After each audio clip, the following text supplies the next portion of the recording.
¿Qué oles? Bienvenidos nuevamente a Cada Siete, el primer episodio de 2021, un año complicado para México y el mundo porque todavía seguimos padeciendo esta pandemia por COVID-19 y no sabemos cuándo vaya a terminar, aún cuando ya muchos países han iniciado este proceso de vacunación. Y para hablar precisamente del tema, contamos con la presencia de la doctora Lori-Ann Jiménez Faibi, que ella es la jefa del Laboratorio de Genética Molecular de la Universidad Nacional Autónoma de México. Es doctora en Ciencias Médicas con una especialización en microbiología por parte de la prestigiosa Universidad de Harvard. Doctora Jiménez, muchísimas gracias por aceptar esta plática con Cada Siete. Sí, nada que agradecer, al contrario, es un gusto, un privilegio estar en el programa. Y doctora, la pregunta natural que le haría a usted para iniciar esta conversación es, ¿cómo está la situación en México con esta pandemia? Sí, bueno, la situación en México con la pandemia es muy grave, terriblemente grave. Somos posiblemente estamos en la lista, digamos, en la lista de los tal vez cinco países que han manejado peor la pandemia a nivel mundial. Nuestra situación realmente es muy catastrófica, no creo que sea exageración juzgarla con ese calificativo. Es catastrófica porque desde un inicio nuestras autoridades nunca hicieron un esfuerzo de contención de los contagios en la comunidad. Quiere decir que los contagios se siguieron extendiendo, expandiendo, ¿sí? Se siguió transmitiendo el virus y las cadenas de transmisión nunca fueron cortadas entre las personas. Queriendo decir que cada vez tenemos una población más grande que está infectada, de ahí que cada vez es más probable infectarse, hay más gente enferma, hay más muertos, y ahora estamos en una posición en donde, por ejemplo, en la Ciudad de México, pues la Ciudad de México, los hospitales están virtualmente colapsados ya, es decir, no hay más disponibilidad hospitalaria. Esto, aunado a la carga viral que se dejó crecer hasta tal punto en donde llega un momento en que parece ser incontrolable, ¿verdad? Entonces, sí, la situación es muy, muy grave, muy grave. Y varias cosas, hace unos momentos estaba yo en Twitter y justamente leyendo subí alguna cosa sobre estas nuevas variantes o cepas del virus SARS-CoV-2 que se han detectado en Sudáfrica y en Reino Unido. Son cepas o variantes, pues, que son más contagiosas que el virus que ha estado circulando hasta la actualidad por el mundo. Esto quiere decir que no sabemos siquiera si en México esa variante esté circulando ahora, porque en México ni siquiera hacemos por detectarla. Entonces, pues sí, la situación es muy dramática en nuestro país y lo peor de la situación es que no existe un indicio por parte del gobierno de rectificar. Es decir, no se admite el error. De tal manera que no hay manera de ¿cómo van a rectificar algo que piensan que es correcto, verdad? Doctora, me parece, y lo digo de manera personal, y yo que vivo en Estados Unidos, que a quien hay que hacerle caso es a los expertos, a los médicos, a los científicos, a los epidemiólogos y a gente como usted que saben en realidad cuál es la situación que amenaza a la humanidad con un virus como este. Pero lamentablemente en México ha habido una combinación de política con la realidad, que creo está haciendo sombra a lo que recomiendan ustedes por el quedar bien con el político y por evitar el error y por decir que todo está bajo control. Y me parece que ante una sociedad no politizada, pero digamos que comulga con la ideología del presidente Andrés Manuel López Obrador, se ciegan pese a las circunstancias. ¿Qué tanto daño le está haciendo a México esta ceguera por no verle ningún error al presidente López Obrador frente a las causas, los orígenes y las consecuencias de esta pandemia y sobre todo lo que señala usted que me parece muy alarmante, que ni siquiera se está tratando de investigar si hay una variante de estas que menciona usted entre la sociedad mexicana? Sí, este es uno de los problemas principales. se ha visto alrededor del mundo, no es solamente México donde esto está ocurriendo. En Estados Unidos se vio perfectamente bien. Estados Unidos está literalmente en una catástrofe por la pandemia y la razón es muy simple, porque tuvieron un gobernante negligente. Esa es la única razón por la que están así. No existe una sola razón en el mundo por la cual Estados Unidos no hubiera podido controlar, de hecho, ser ejemplo de cómo controlar bien un problema de estos. ¿Por qué? Porque en Estados Unidos tienen los grandes científicos, se tiene la infraestructura, se tienen los recursos, es decir, y tienen en Estados Unidos, a diferencia de México, una cultura de escuchar a sus expertos, a sus científicos. Mientras que el presidente Trump, pues definitivamente no escuchó a ninguno de ellos. Sí, pero si usted ve en los medios de comunicación, los expertos salen, hablan, se les escucha, están ahí. Es decir, están presentes. Acá en México lo que sucede es que virtualmente se puede engañar a la población con mentiras, disfrazando las cifras, manipulando, y parece que no pasa nada, ¿no? Entonces, bueno, Estados Unidos pudo haber hecho un trabajo extraordinario y en lugar de eso, pues en Estados Unidos están a punto de llegar a 400,000 muertes. Es algo que se sale por completo de lo que uno puede imaginar, es decir, son todas las guerras en las que Estados Unidos ha estado involucrada juntas y ya esto es excedente. O sea, es terrible. México lo mismo. En Brasil ha sucedido lo mismo. Inicialmente en Reino Unido estaba sucediendo lo mismo con Boris Johnson. ¿Qué pasa? Lo que está sucediendo es que sí, este tipo de políticos, ¿no? Se les llama populistas, ¿no? Han tomado, es decir, en México, acabo de terminar de escribir un libro, de hecho, sobre la gestión de la pandemia, que espero esté publicado ya en las próximas, tal vez unas 3 semanas, 2 o 3 semanas estará. ¿Cómo se va a llamar su libro, doctora? No puedo decir, me Pues tienen si ya va a bajo salir en 2 o 3 secrecía. semanas, sería hasta buena oportunidad. Me tienen bajo secrecía, no puedo decir el título, pero está terminado. De hecho, el Por lo menos manuscrito la se entregó el editorial, día para de que la ayer. gente sepa. Sí, claro, la editorial es Grupo Planeta, sí. Okay. A través de Grupo Planeta es este libro. Y bueno, en el libro precisamente toco ese punto de la tristeza que a mí me ha dado. Que, por ejemplo, yo hablo en redes sociales. Yo he dedicado 27 años de mi vida profesional a la ciencia y a la academia, ¿sí? Nunca he mostrado una sola inclinación política. No he aceptado cargos políticos dentro de mi propia institución, es decir, dentro de la UNAM, a pesar de que se me han ofrecido a través del tiempo, ¿verdad? No he tenido ni la más mínima inclinación política jamás. De hecho, es un tema al que siempre me causa un poco de hastío y huyo del tema político. Zapatero a tus zapatos, pues. Zapatero a sus zapatos, exactamente. Pero ni siquiera de forma coloquial en redes sociales, de criticar al presidente, al secretario, no sé qué. Nunca he sido, pues, afín a eso. Ahora alzo la voz, sí, alzo la voz como un profesional de la ciencia, como una persona que ha trabajado toda su vida en el ramo de la salud y estoy viendo la catástrofe que está ocurriendo, pues sí, levanto la voz y hablo por los enfermos, por los muertos, porque no se siga muriendo la gente. Y los ataques que tengo generalmente en las redes sociales provienen de gente que entienden mi voz como una voz que está queriendo atacar al gobierno, cuando esto no tiene ningún sentido. Es decir, si este fuera otro partido político, otra persona diferente en el gobierno y se estuviera haciendo exactamente lo mismo, yo estaría diciendo exactamente lo mismo. Y si esta persona, es decir, si este partido político, este presidente, este subsecretario de salud estuvieran haciéndolo bien, yo también diría que, bueno, miren qué bien, lo estamos haciendo muy bien. Pues, yo lo reconocería.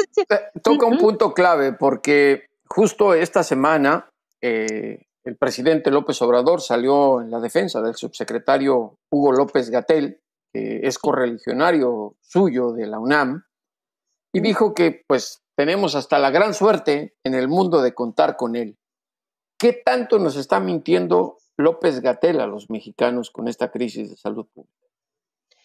El doctor Hugo López-Gatell le mintió a los mexicanos desde el principio, porque les hizo creer muchas cosas que eran mentira, pero no eran mentiras, es decir, no es que él no tuviera la información, es que él manipuló la opinión pública a su favor, a sabiendas de que era mentira lo que se decía. Es decir, él es una persona que ha estado empujando todo el tiempo, el cubrebocas no sirve, Bueno, o sea, bástese con ver fotografías de la pandemia de influenza en 1918-1920 para ver cómo incluso hace un siglo se sabía que funcionaba muy, muy bien el cubrebocas para evitar los contagios de una infección que se transmite por vía aérea, ¿verdad? Entonces, ha sido siempre una inmensa necedad. No se puede llamar de otra manera, no es que le falte información. Además, debo recalcar, no es que el subsecretario no sea un hombre preparado, no es que no tenga las credenciales, tiene las credenciales, es un hombre preparado. Entonces, cometer un error como decir el cubrebocas no sirve, eso no es un error, ¿sí? Eso proviene de una intención determinada, ¿no? Decirle a la gente cuando el cúmulo de información científica era gigantesco, de que COVID-19 se transmitía vía los asintomáticos, que eran los asintomáticos quienes empujaban la dispersión de los contagios. Esto lo sabemos desde el mes de marzo, tal vez. Y él todavía hace unos 3 días estaba diciendo, bueno, los asintomáticos, ¿para qué los vamos a detectar si esos pues no tienen síntomas, esos no se enferman? ¿Para qué? ¿Para qué? Pues muy importante, Para porque son evitar ellos los quienes contagios. dispersan la enfermedad. Entonces, si no sabemos quiénes son, no los podemos aislar. Si no los podemos aislar, la enfermedad se sigue transmitiendo. Esto es materia del conocimiento básico de un epidemiólogo, cosa que el doctor López-Gatell es. Entonces, pues sí, cuesta mucho trabajo y si el señor presidente lo defiende por ignorancia, tal vez es que la ignorancia proviene del presidente, que él cree que López-Gatell es muy experto o quizás simplemente es que están de acuerdo en algo. Y en eso algo que están de acuerdo es en que en México se iba a hacer cualquier tipo de faramalla, es decir, cualquier tipo de pantalla, pero no se iban a contener los contagios aquí. Ahora, doctora, hay una situación bastante palpable en este momento. En el verano, medios de comunicación, que el presidente tilda de conservadores porque exponen una realidad diferente a los datos que tiene él, exponían que los médicos, las enfermeras, los hospitales estaban llegando a tope con los casos.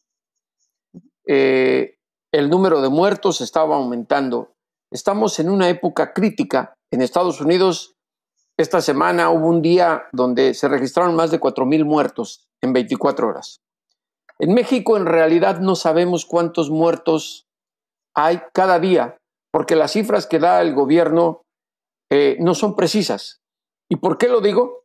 Porque creo que todos los mexicanos conocemos a alguien como nos ocurrió en la crisis aquella de la devaluación del peso. Todo el mundo sabíamos quién tenía problemas económicos, aunque no estaban registrados. Creo que por lo menos sabemos de gente, amigos, conocidos o conocidos de mi papá, de mi abuelita, de quien sea que falleció de COVID y no lo registran. ¿Tiene usted idea de qué tan grande es la magnitud de decesos en México? Yo sé que usted no puede ser precisa en esto, nadie lo puede ser, pero para más o menos exponernos cuál es la crisis en realidad. Sí, claro, podemos saberlo, podemos saberlo. Es decir, se tienen cifras, no se puede saber con absoluta exactitud, es decir, individuo por individuo, así cifra absolutamente precisa, desde luego. Se ha hecho mucho ocultamiento, en parte es ocultamiento, en parte es mera negligencia, en parte es que no les ha interesado hacerlo correctamente, qué sé yo. Pero, a ver, sí hay grupos que han estado haciendo un trabajo que yo realmente admiro mucho, respeto mucho el trabajo que han estado haciendo Mario Romero Zavala y Lorian Despiegel. Ellos han estado analizando las actas de defunción en la Ciudad de México, acta por acta. Les hicieron un truco para no poder bajarlas a una base de datos, les pusieron ahí un candado de tal manera que cada acta se tiene que bajar de forma individual, no se puede, o sea, hicieron todo lo posible porque esos análisis no se pudieran llevar a cabo, pero los han hecho.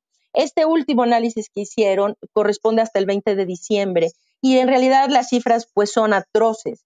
Somos la Ciudad de México, es la ciudad a nivel mundial, que presenta mayor exceso de mortalidad. Entonces, hay, para ser exactos, el exceso de mortalidad acumulado en la Ciudad de México es del 97%. Del último periodo, el exceso de mortalidad era de 166%. Esto quiere decir, en la Ciudad de México nada más, se reportaban 20,600 muertos y 20.600 defunciones, pero si tomábamos en cuenta el exceso de mortalidad, en realidad estas eran 51.400, es decir, más del doble.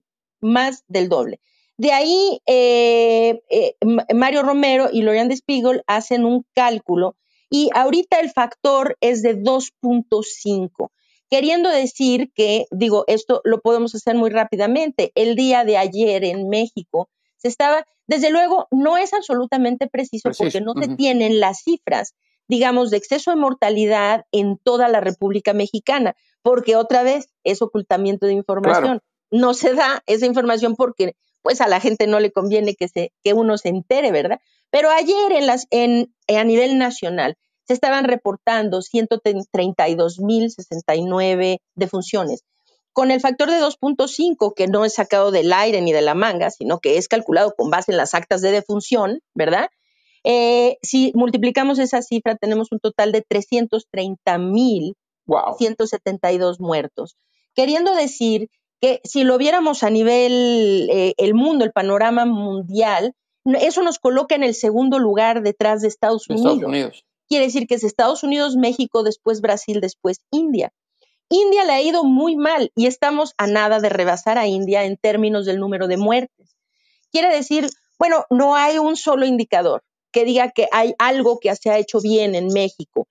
Se vio por la ocupación hospitalaria y se presumió tanto esto, pero se vio por la ocupación hospitalaria de una forma que llevó a mucha gente a morir, porque se procuró la ocupación hospitalaria diciéndole a la gente no vengas al hospital. Porque te contagias, sí. Sí, entonces le decía a la gente, oiga, si usted está enfermo de COVID, quédese en su casa y no venga al hospital hasta que usted ya se sienta muy mal. Ahorita sabemos que la atención temprana de COVID-19 es clave para poder salvar vidas. En los países donde han mantenido los índices de letalidad muy bajos, ahí la clave ha sido que internan rápido a la gente. Es decir, que ante los primeros signos de alarma se internan, no necesitan ir a terapia intensiva, ahí se internan, los atienden muy bien, van a su casa, se recuperan. Cuando la persona ya viene muy grave y no queda otra más que meterlo a terapia intensiva e intubarlo, las probabilidades de vida, es decir, la probabilidad de vida en México en los hospitales públicos es menor al 10%. Wow. Menor al 10%. En México, en el IMSS, el 95% de los pacientes intubados se mueren. Esto quiere decir que haber tenido muchas camas, o sea, la gente llegaba al hospital por directriz del gobierno mismo, ya demasiado tarde. Entonces, entran tarde al hospital, hay muchas camas, claro. ¿Por qué? Porque la gente llega nada más a morirse, o sea, llegan y desocupan pronto las camas. Entonces, se cuidó las camas a costa de sacrificar vidas. Esta no era la manera de hacerlo, evidentemente, ¿verdad? Ahora, de cualquier manera, como lo dije, yo esto lo escribí en el mes de abril. Dije, a ver, mientras se estén ocupando de la capacidad hospitalaria y no de la propagación de los contagios, tarde o temprano, hagan lo que hagan, los hospitales van a colapsar. Porque desde luego, ¿de dónde provienen los hospitalizados? Pues de los contagiados. Claro. O sea, es como querer, vamos a decir, un barco que se está hundiendo porque tiene un hoyo en el fondo. Es como decir, vamos a salvar el barco sacando el agua a cubetadas sin tapar el hoyo. Es que pues hay que tapar el hoyo, ¿verdad? Ahora, doctora, en las estadísticas que nos dan oficiales de contagios, ¿cuál es la diferencia con los datos que gente como usted posee? Bueno, se ha especulado muchísimo. Se solía dar en la estimación del modelo Centinela. El modelo Centinela es un modelo de vigilancia epidemiológica que proporcionaba estimaciones de cuántas personas realmente están infectadas en la comunidad, ¿no? En el país entero. Se dejó, como se cuestionó mucho lo del modelo Centinela, y el modelo Centinela empezó a dar cifras muy elevadas, desde luego. Es que pues nunca se hizo nada por reducir los contagios, pues empezó a mostrar cifras muy, muy elevadas, y esto ya no le convino al doctor López-Gatell, y entonces dejó de reportar el modelo Centinela. Dijo, ya no tiene caso reportarlo, eso ya no tiene caso reportarlo. Entonces, cuando se entró a la fase 3, dejó de reportarlo, ya no hemos nunca vuelto, y sé de mucha gente que ha solicitado esta información formalmente por escrito, por las vías legales, y no se le ha proporcionado. Entonces, bueno, pues no tenemos un número como tal. Ahora, hay algo que sí es muy interesante. Hace poco se dieron a conocer los resultados preliminares de un tamizaje serológico, una encuesta serológica que se hizo en México, que arrojó resultados realmente muy reveladores. Entre otros, que solamente el 25% de la gente había sido infectada por COVID-19. Esto quiere decir que en un país de 129 millones de habitantes, si aproximadamente el 25% de ellos se han infectado, estamos hablando de que en nuestro país deben haber en promedio alrededor de unos 32 millones de infectados. Unos 32 millones de infectados. No quiere decir infectados activos en este momento, pero gente que se ha infectado, pues unos 32, un poco más de 32 millones. Esto concuerda además con otra cifra que otras personas manejan por vías distintas, que no tiene que ver con el tamizaje serológico, que también ellos están manejando un factor como de 30. Como ahorita en México tenemos 1,5 millones, más o menos con el factor de 30, volvemos otra vez como a unos 30, 35 millones de personas. Entonces, estos dos, quienes hacen la estimación por una vía y por otra, concuerdan, queriendo decir que sí. Probablemente en México los infectados hasta ahora excedan de los 30 millones. ¿Sí? Ahora, doctora, y no me puedo despegar de la política porque está muy politizado el tema de COVID en México. El presidente en las mañaneras nos presenta la llegada de cargamentos de vacunas como si llegó la mano de Dios a salvar a todo mundo y como si ya con eso se hubiera solucionado. Hacen la transmisión en vivo, hablan militares, hablan políticos profesionales y nunca he visto a un médico profesional, a un investigador, un epidemiólogo decir ya la hicimos. Está la crisis así. Ni en Estados Unidos están en la capacidad de vacunar, lo acaba de reconocer el propio presidente electo, Joe Biden. México está muy por debajo de ser Estados Unidos en ese sentido para distribuir la vacuna a quienes se tiene que hacer. La pregunta que le quiero hacer, y sé que usted no tiene tampoco un sombrero para sacar al conejo, pero así como está la situación y nos ha presentado el panorama, ¿qué es lo que se debería corregir o hacer en este momento? Lo primero que se necesita hacer es hablarle a la gente con verdad. Es decir, no se puede tener confianza en las autoridades mientras las autoridades sigan mintiendo. Entonces, lo primero es hablar, transparentar, proporcionar las cifras adecuadas y hablarle con la verdad a la población. Esto ha sido muy contraproducente cada vez que a la población se le dice, esto no es muy grave, o precisamente como acaba usted de señalar, dice, ya llegó, viene el señor Marcelo Ebrard, ¿no? El canciller, dijo el día que presentó un plan de vacunación que parecía menos que un trabajo de, pues tal vez de un chico de secundaria o preparatoria, ¿no? O sea, es un trabajo completamente escueto, sin ningún detalle, sin ninguna solución logística real al problema de vacunar a una población de 129 millones de personas, ¿verdad? Termina diciendo, señor presidente, misión cumplida. Es decir, parece una broma. Y si no se estuvieran muriendo decenas de miles de personas, quizá nos reiríamos, pero no nos reímos porque aquí se está muriendo la gente gracias a esa ineptitud. Entonces, sí, definitivamente lo que se necesita es, pero cuando el señor Ebrard dice misión cumplida, la gente que está escuchando y que es que no sabe pues de la materia y no tienen por qué saberlo, pues, ¿no? Dicen, pues le hacen caso a la autoridad y dicen, bueno, la solución milagrosa está aquí, ya está llegando, está muy próxima. Esto tiene el mismo efecto contraproducente y absolutamente negativo que tuvo cuando el señor presidente dijo, domamos la pandemia. Eso lo dijo en el mes de abril. Es decir, y nada más vean que más de 100,000 muertos se han sumado, ¿sí? Entonces, cada vez que López-Gatell decía, es que en 2 semanas llegamos al pico, es que ya aplanamos, la doctora Sheinbaum lo dijo una vez, hemos aplanado la curva, controlamos la pandemia. Mentira, en México la curva nunca ha disminuido, nunca ha estado aplanada, nunca se ha controlado, es decir, no estamos ahorita en un rebrote, estamos en un repunte, que es que medios se estabilizaron, los registros solo, de los contagios, no la realidad, los registros porque limitaban el número de pruebas. Claro. Entonces, limitando el número de pruebas es muy fácil manipular. Casos, claro. Puedo mantener los casos en un nivel muy estable, si solamente hago un número muy estable de pruebas, ¿verdad? Entonces, muy bien, ahora seguimos en un repunte. Esto ha tenido el efecto de que la gente, se le ha hecho equivocadamente a la gente pensar que el problema no es muy grave o que pronto va a solucionarse. El problema no se va a solucionar pronto. Entonces, la situación con las vacunas, yo diría, lo primero que se tiene que hacer es decirle a la gente la verdad. La situación es muy grave. Estamos entrando en una etapa que realmente pinta como catastrófica, así lo digo con claridad, ¿no? Es decir, llevamos 1, 2, 3, 4, 5 días al hilo con más de 1,000 muertos diarios. Y esto no se ve por ninguna parte que vaya a disminuir.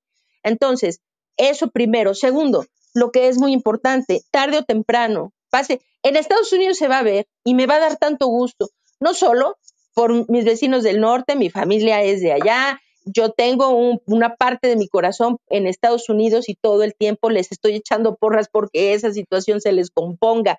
Ha sido realmente muy lamentable lo que ha pasado, han perdido demasiadas vidas por la negligencia de un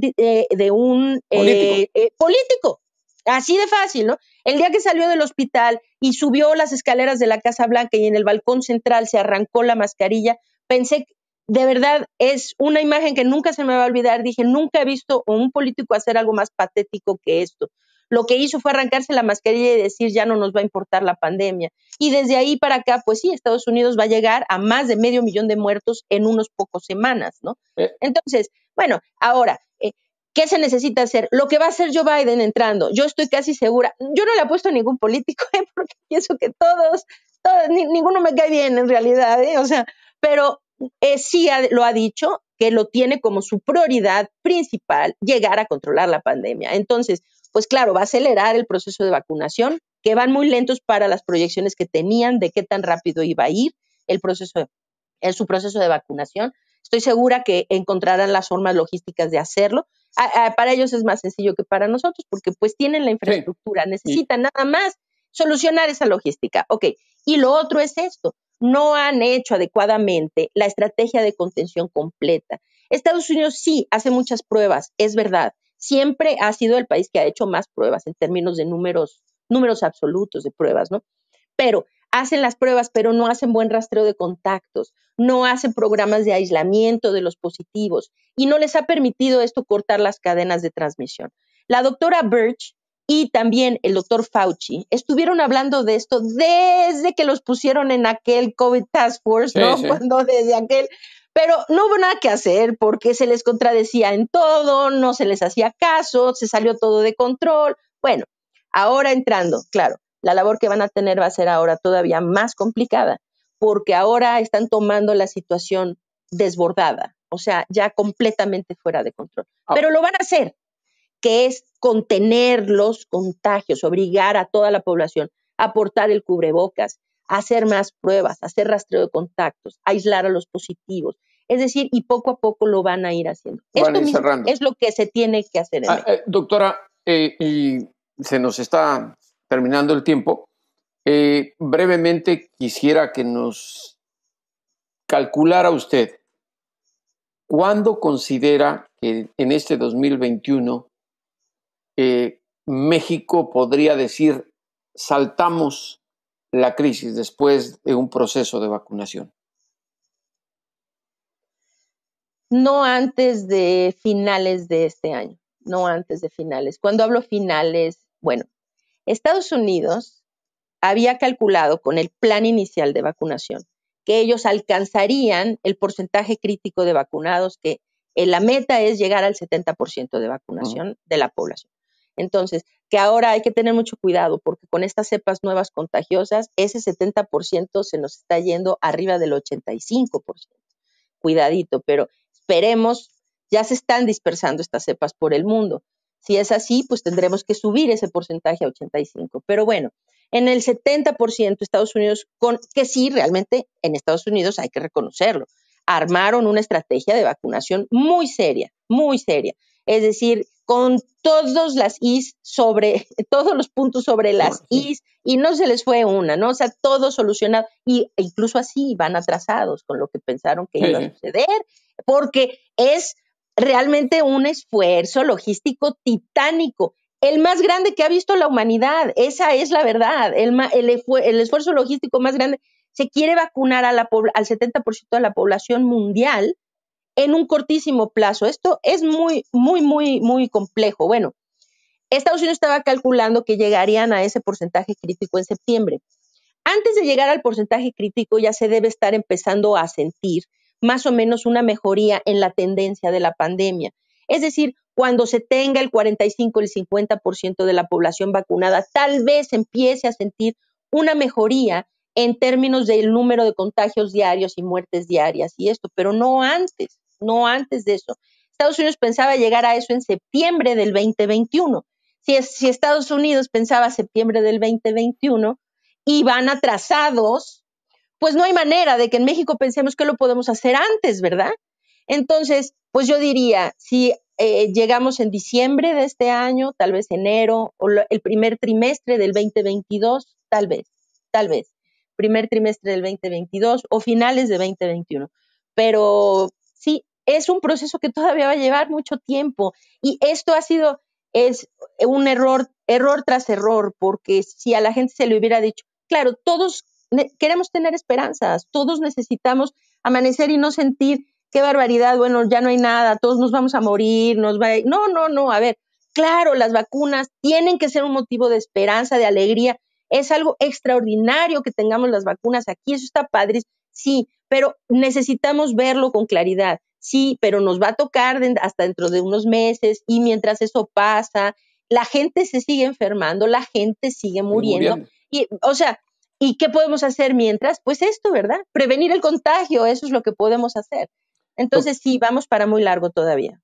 Doctora, muchísimas gracias, y de verdad muy agradecido que usted nos abra los ojos sin ningún tinte político, simplemente su conocimiento académico y científico para esto, que es muy necesario que la gente lo sepa en el país. ¿Sería usted tan amable de darnos, ya que habló de Twitter, su cuenta en Twitter? Porque me parece que la gente debe leer lo que usted escribe o informa a través de esa red social. Sí, claro, con mucho gusto.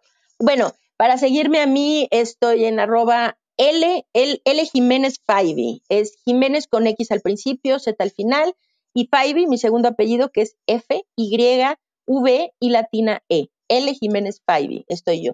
Lo otro es que pueden seguir a la iniciativa que encabezo, que se llama Salvemos Conciencia.